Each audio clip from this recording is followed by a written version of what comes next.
you wanted to compile your own custom kernel, all you have to do is you have to go to kernel.org and you have to get one of get the preferred kernel. So for this case, for this demonstration, I'm going to get the 5.13 RC5.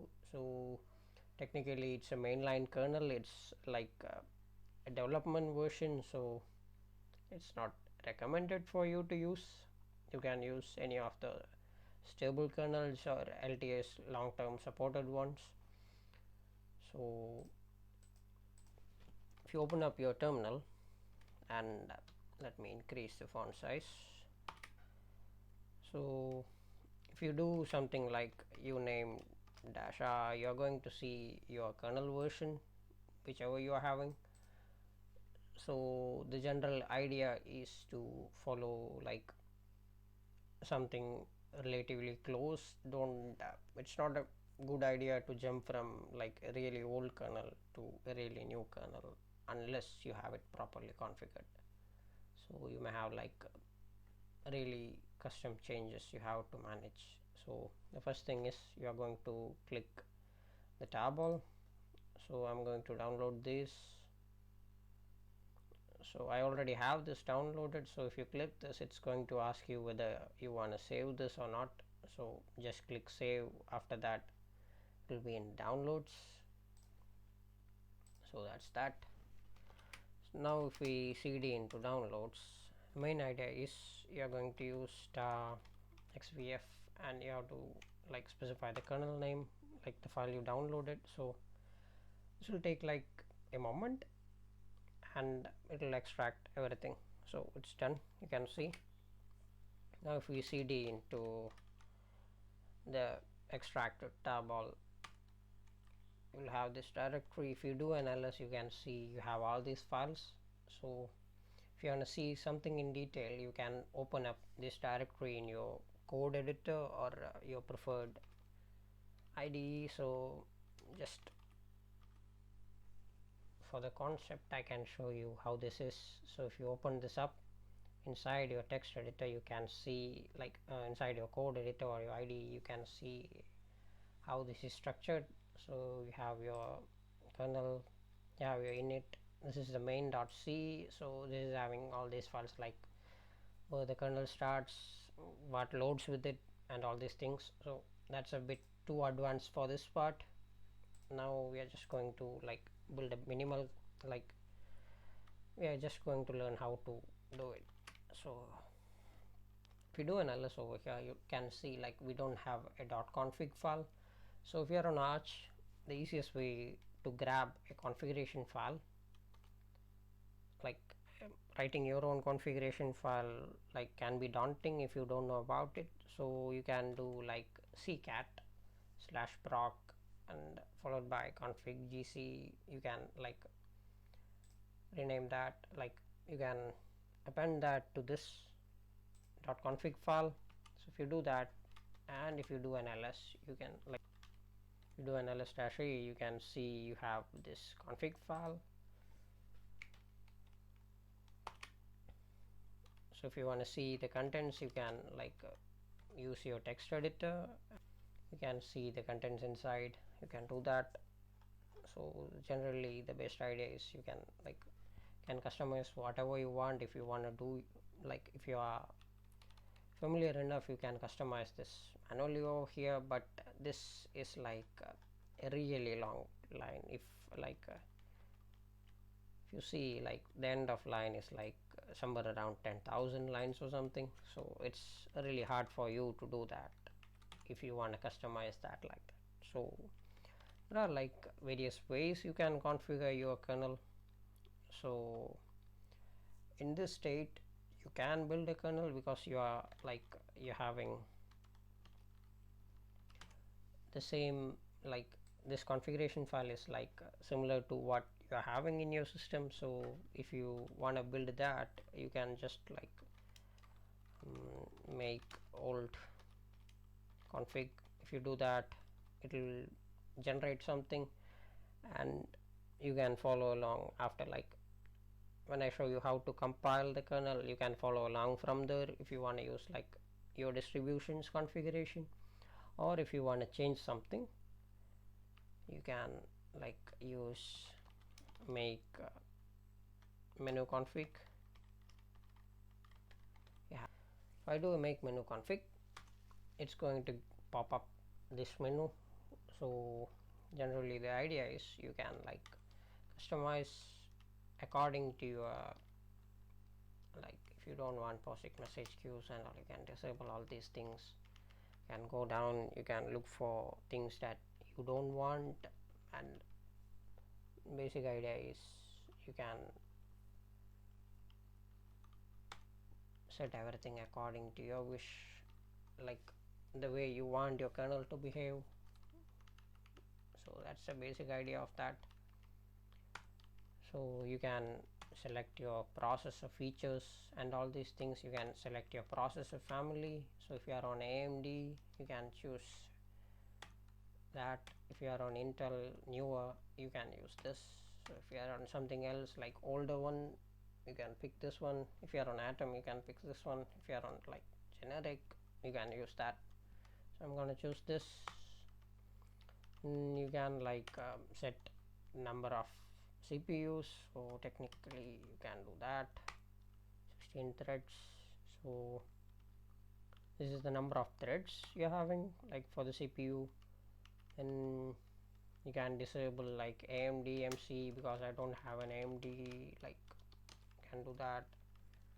If you go down, you can disable everything related to AMD, and Numa, I don't want that. So we are going to like basically do whatever, like pick whatever we want, and we are going to remove whatever we don't want. So this can be like, if you are unfamiliar with all these things, this can be like, when you look at this is like too many unfamiliar parameters. So for that, there is actually a way for you to like build a kernel according to your system, like specific for your system. So we are not going to save this. So apart from make menu config, you have like make x config. So this will give you like a graphical configuration setup. So let me show you in a moment. This will pop up. So this is like the x configuration. So here you can choose like similar to the make menu config, you can pick and unpick according to your system. So there is no easy way of like finding your, you need to find your own modules and you need to build it by yourself. There is no easy way. Like there is one way, but it's having its own downsides. So I will show you that also. So after you complete your, like if you don't want something like this, you just pick that, and if you like that, and you click save, and it's going to like the configuration will be written to .config. So exit that. I'm gonna clean up everything again, like so. If you are not familiar with configuring your own kernel, the best way is make local mode config. So if you do that, it will set up everything according to your system. So it's going to ask you some parameters, so you have to like, you have to specify what you have to like include and exclude. So disable unprivileged, all these things. So this will be like basically have view setup. So you can pick Y or N or M. M is for module, S is for like build it inside the kernel, N is for like you don't want that. So if you do that, it's going to make something for your system. So if you do like ls mod, you can see the modules inside your system currently active. So you can like pick this and again like build it something similar to that. So this will help you in building something specific if you want to like configure by yourself. Then the next thing is, after you complete your configuration, either you can use make xconfig or make menu config, make gconfig, or even make like local mod config. You can configure that. So if you are using something like a newer kernel, basically the idea is you need to like make old config. If you do that, it's going to pull up your older configuration from your existing kernel to your new kernel. You can do that if you want, or else you can like configure it from scratch using make menu config or make local config according to your wish. Then the next thing is you need to like you need to know how many processing cores are available in your system. So in this virtual machine, I'm having like if I do nproc, you can see I'm having like 8 threads available. So if you're having something like 16 or 2 or something, you just need to make sure while you're making your kernel, like after you complete your .config files configuration, you are going to like make followed by j, and you are going to use this number. If it's 8, you are going to use that 8 over here, and you hit enter. So if you do that, it's going to like split the workload of the compilation in that many threads. So this is going to like take some time. So I'm getting an error like I don't have some of the dependencies installed. So I forgot to show you whichever dependencies we need before we build the kernel. So I will add that. Sudo pacman -s followed by bc, then pahole. So I think I have everything else probably. If I'm getting an error, like I'm sorry. So if you get an error like this, the next thing you have to do is you have to like make mr proper. So if you do that, it's going to clean up everything that has been like already compiled.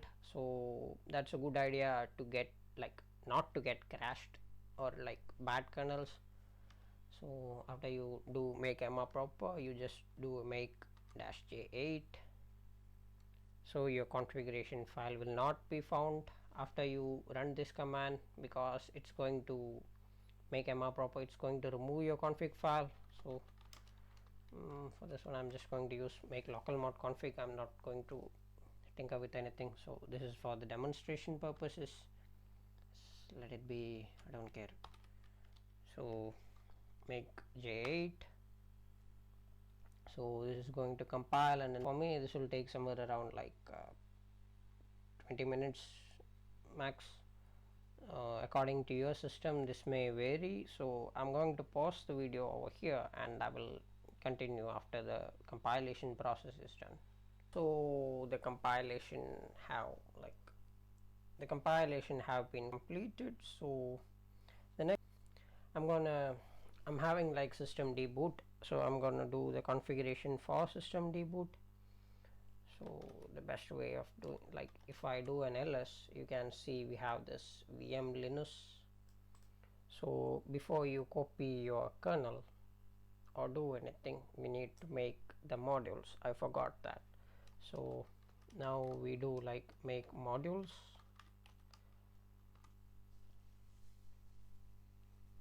So as I said earlier, I'm having like system deboot, so I'm gonna do this for system deboot systems. So if you're having grub, you may have to follow like you can follow the pattern, but the commands and everything will be different for grub, because the path of the init file, like initram fs file, and everything will be different. So that's that. So next, sudo make module, and so it's going to build everything for us. So this is going to take like short time. not as long as compilation. So making and installing, like make and installation of the modules are completed. So the next thing we are going to do is we are going to copy the kernel image. So we are going to have like if we do an ls, if we look at if we look inside arch, now if we cd inside like arch, so arch is standing for architecture. So here we have like we do an ls, you can see like these are for different architectures. So this is for x86, that is 32-bit. This is x86 64 for 64-bit. This is for arm, like for different platforms. So the way we are going to do this is I'm just going to head back to one directory. So I'm going to copy this like cp dash, I'm going to use verbose, I want to know what's happening. So arch and small v arch followed by, I'm going to use mine is 64-bit system, so I'm going to use x86 64, so x86 underscore 64, and inside that you will be having a directory called boot. Inside the boot you will be having like bc. So if you made a compressed image, if you followed along, and if you made a compressed image, you will be having a bc image. So you're going to copy that to your boot. Let me clear my screen. And you need to have super user privileges, sudo, I forgot that. So we are going to copy that and we are going to rename that to like linux cst. So linux cst is like our custom name, slash boot slash vm linux dash linux cst. So the next thing is we need to like make hooks. So I'm going to cd into my home directory, so cd into slash etc, and I'm going to go inside make init cpio.d. Here if I do an ls, I'm having a preset for linux. So if I do a sudo cp and linux preset to linux cst preset, I'm going to make a copy of the actual preset. So I'm going to open the preset, sudo vim linux cst dot preset. I'm going to open that up. So inside here you can see like it's written just vm linux dash linux. So we are going to replace this according to what we have named. So for me that is linux cst. Here also linux cst dot image and linux cst fallback. So after I change that, I'm going to save and exit. Now that is done. Now I can like cd into my home directory, and technically I can generate an init-ramfs file. So sudo mk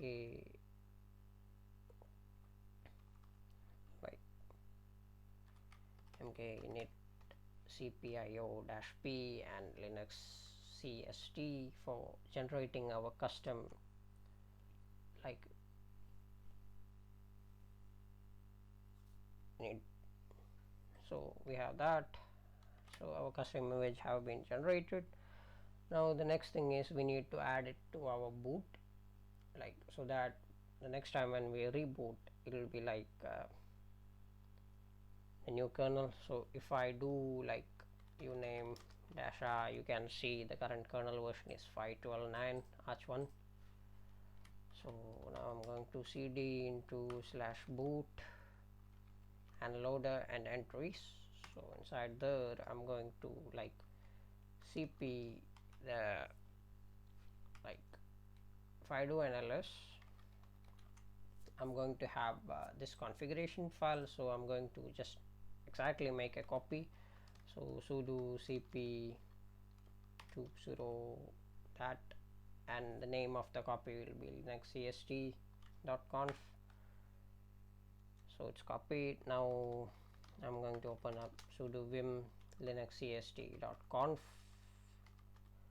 I'm going to open that, and here we are going to change the title, so you can set any name you want. So custom kernel with capital or uppercase C. I don't need Linux over there. So now here you have to specify CST. Here also you have to specify CST, or like whatever name you have provided for your specific kernel image, you have to give that over here. If you do a wq, you exit out of that. Now if I do like a cd, and if I do an ls, like I'm sorry, cd into boot, and if I do an ls over here, you can see like we are having the linux cst image in a ramoffice file and the vm linux cst image, and I already have a default linux image and default vm linux file. So that's why we renamed the linux cst, in order for us not to like make any changes or overwrite the system default kernel. So the next thing is I have set everything, think /load yeah. So this may or may not be like your requirement. So if I'm going to like sudo vim loader.conf, I have set like timeout to nothing, like I have commented out of that, because I don't want, if you need like your kernel to ask which, like your bootloader to ask whichever kernel you want to boot, you need to uncomment that and save and exit. Now we do a reboot,